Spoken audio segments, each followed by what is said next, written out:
آج کی کہانی ہے ایک ایسی قیدی کی جو ہر بار جیل سے نکل جاتا ہے اور بھاگ جاتا ہے۔ یہ کہانی ہے جاپان کے سب سے ڈینجر قیدی سوزوکی کی، جو کہ اس وقت جاپان کے سب سے ہائی سیکیورٹی والے جیل میں اپنی جرم کی سزا کاٹ رہا ہے۔ چیکنگ ڈیوٹی کے گارڈز کے جانے کے بعد سوزوکی اچانک مسکرایا اور اپنا ایک دانت باہر نکال دیا۔ کچھ دیر بعد گارڈز پھر سے چیکنگ کے لیے آئے، لیکن اس بار سوزوکی فرار ہو چکا تھا۔ انہیں باہر کسی کا ہونے کا شک ہوا، لیکن سوزوکی کوئی ایسا کھلاڑی نہیں تھا۔ وہ بنا آواز کیے ہوئے روشنی سے چپتے ہوئے ادھر سے ادھر بھاگ رہا تھا۔ جب گارڈز نے روم کی دوبارہ چیکنگ کی تو سمجھ گئے کہ سوزوکی بھاگ چکا ہے۔ انہوں نے باقی گارڈز کو بھی بلایا، لیکن سوزوکی وہاں نہیں تھا۔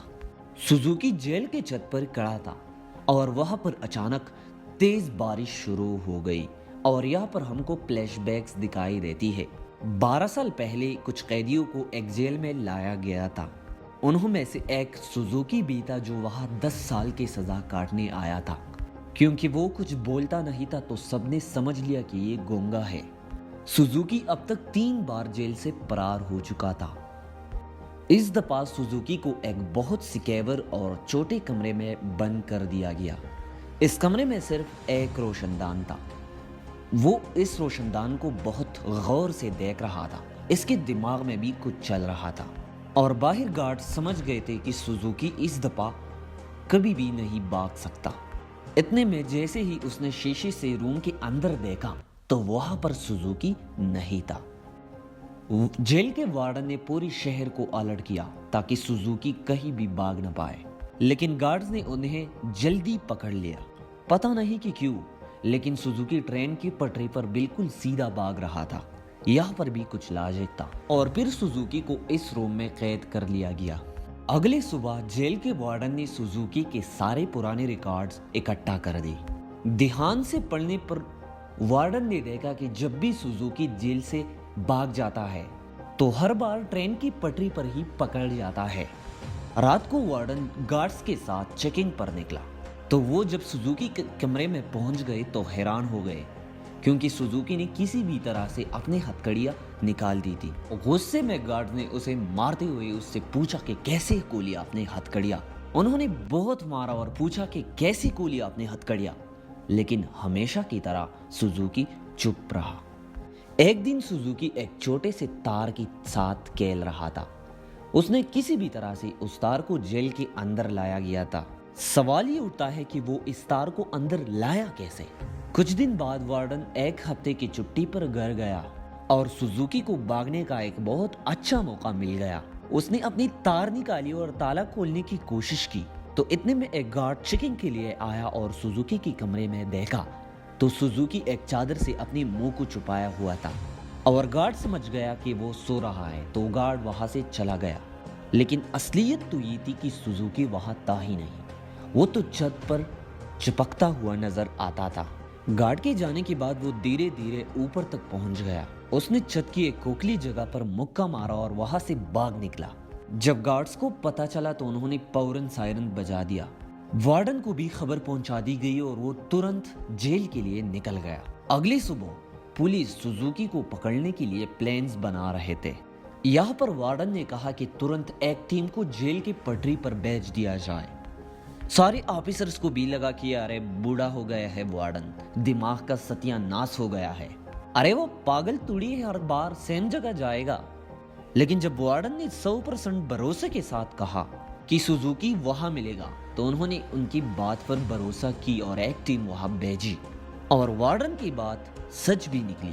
سوزوکی کو ایک بار پھر ٹرین کی پٹری پر پکڑ لیا گیا۔ سب آفیسرز وارڈن کے کام سے بہت خوش ہو گئے اور اس کو پروموٹ کر دیا گیا۔ اب وہ ایک بڑا آفیسر بن چکا تھا جو دیش کے سارے جیلوں میں جا کر وہاں پر قیدیوں کا چیکنگ کرتا رہا۔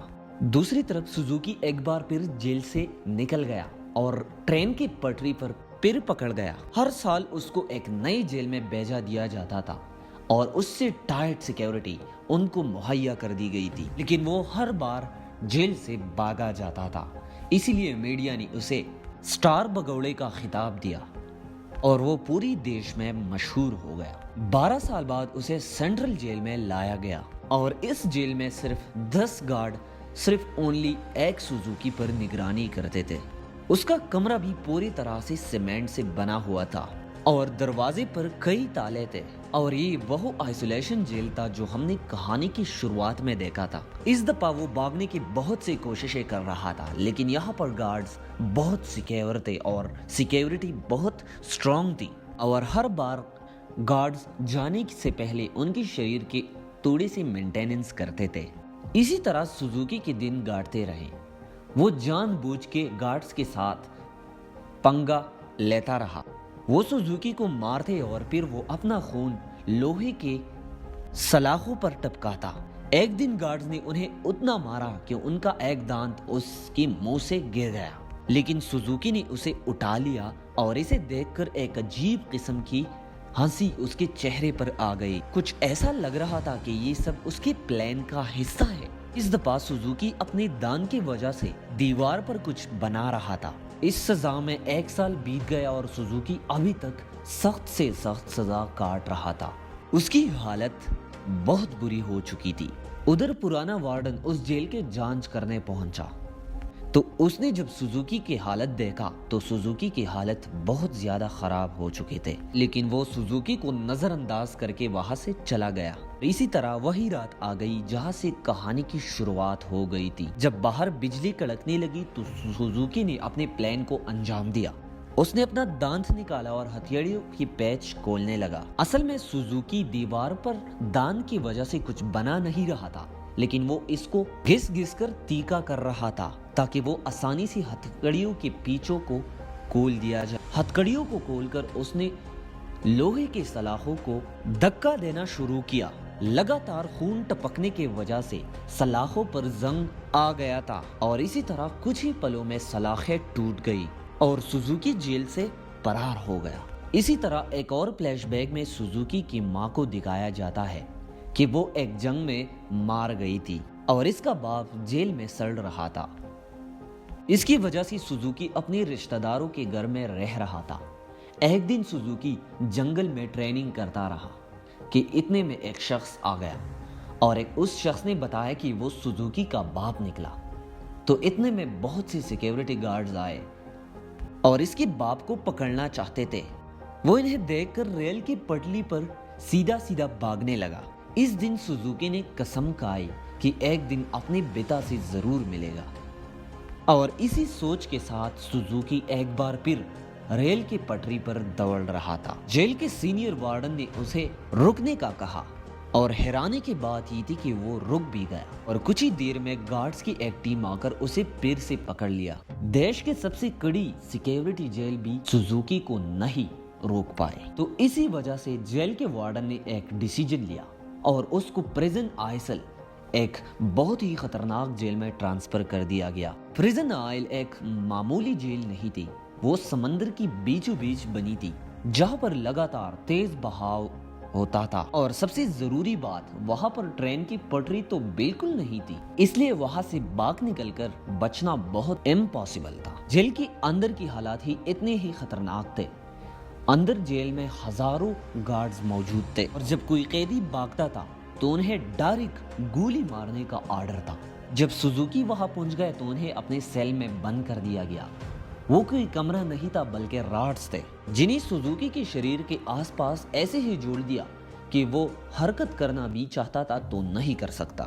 ادھر جیل کے وارڈن لائبریری میں گیا اور سوزوکی کی ڈاکومنٹس نکالے۔ ڈھونڈنے پر اسے پرانی فائلز ملی۔